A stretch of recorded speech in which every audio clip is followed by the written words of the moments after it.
great love. His great love that came out to meet you. Of His great love that's been coming through. Of His great love that's been coming out to entreat you. Of His love that's been coming through. Can be your love or my love. Can be His love or her love. Shalom, I am Rabbi Shaul Praver. You're watching Rabbi Rock. One of our missions here at Rabbi Rock is to promote understanding between different people that might not see eye to eye, to invoke some reconciliation between peoples, particularly between the Jews and the Arabs.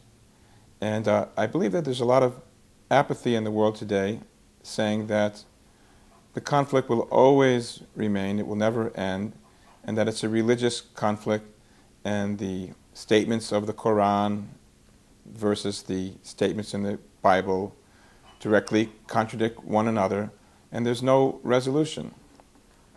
And I believe that this is a mistake and a misunderstanding, and that a honest and open-minded exploration of some of the verses in the Quran will open the door for peace. You know, many of the Muslims throughout the Middle East, I'm sorry to say, do not read Arabic or Farsi, the Persian language, and their whole connection to the Quran and the surahs is simply what is being preached to them by their religious leader, the mufti or the imam. And I'm sorry to say that there is kind of a very strident, militant Islam message going on, and that people are educated with this message, and they feel that it's the only way of looking at Islam. And you will be very shocked to hear what I'm about to tell you right now.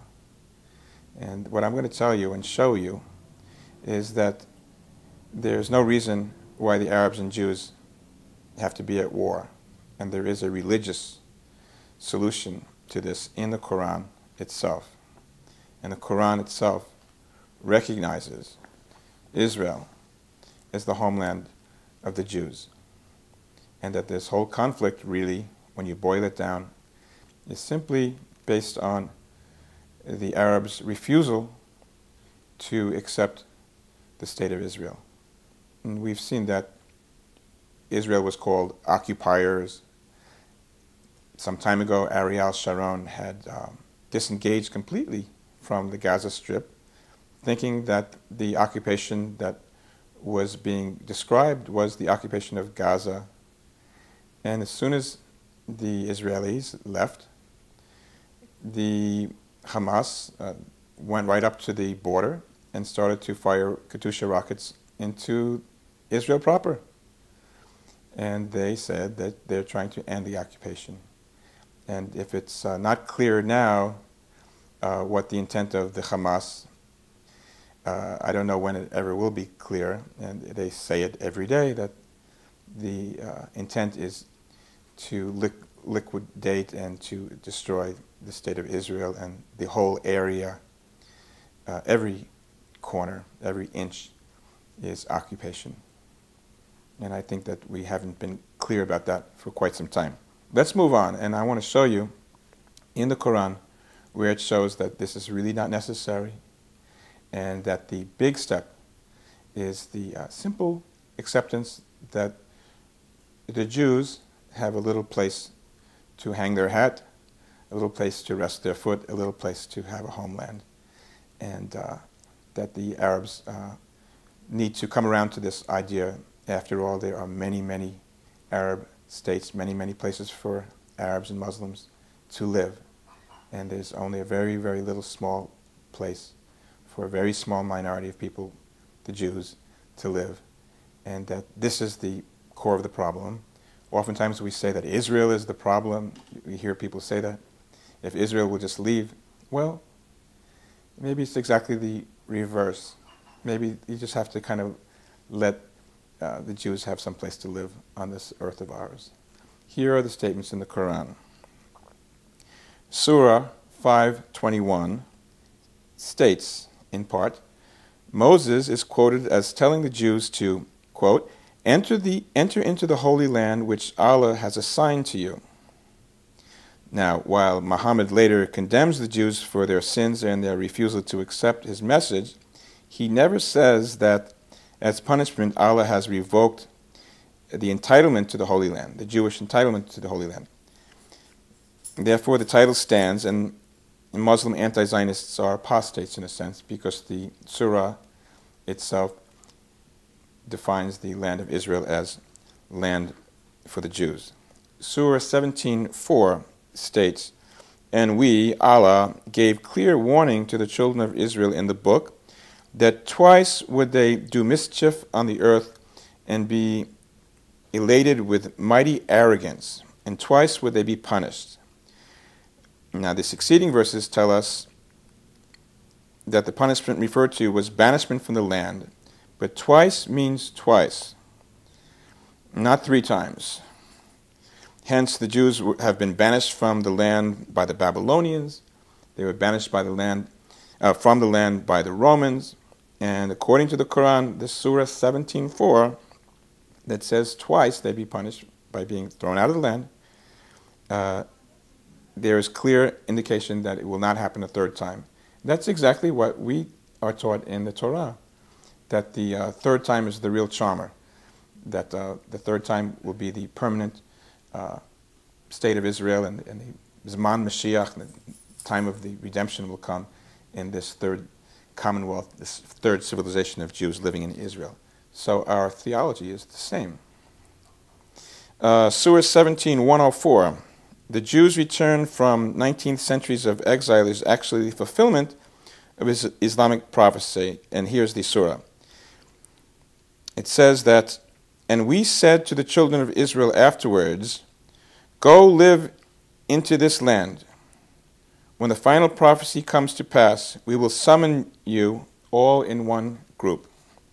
And that is in the land of Israel. It's clearly referring to Israel.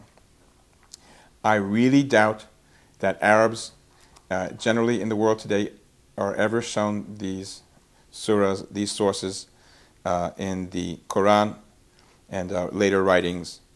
And I believe that if we will honestly look at these sources, we can remove this obstacle of peace. Let the Jews have a little place to live, my Arab friends. And if you don't agree with what I'm saying, don't shoot me. Come to, show me how I'm wrong. Show me how maybe you could say that I mistranslated or it's misrepresented. Let's talk about it like brothers that we are. We're both children of Abraham. And let's see if we can find a way to find peace with one another. I respect your holy land, and I only ask for a little bit of respect for our holy land as well. You're watching Rabbi Rock. Shalom. The reason why I presented this Devar Torah, these thoughts, is because of the guest that we have here today, and that is Nonie Darwish, the author of Now They Call Me Infidel. She's also the president and founder of an organization called Arabs for Israel. A brilliant woman, and she's here to speak with us today. The first thing I really wanted to know about her was what it was like growing up as a child in Gaza. Here's what she said. So I grew up in Gaza, and at that time I didn't even understand how dangerous it was to live the way we were living. They mixed children with soldiers, with fidayeen. I didn't even understand how dangerous it was when I was in Gaza. And only when I grew up and I look back at the whole situation, I sometimes wonder, how did the Egyptian government send whole families to Gaza to live under these conditions?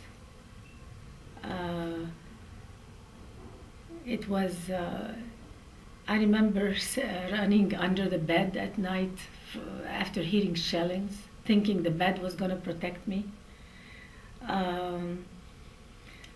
One night, the Israeli commandos actually came into our home, and our home was heavily guarded. My father was not at home that night, and the Israeli soldiers only found women and children.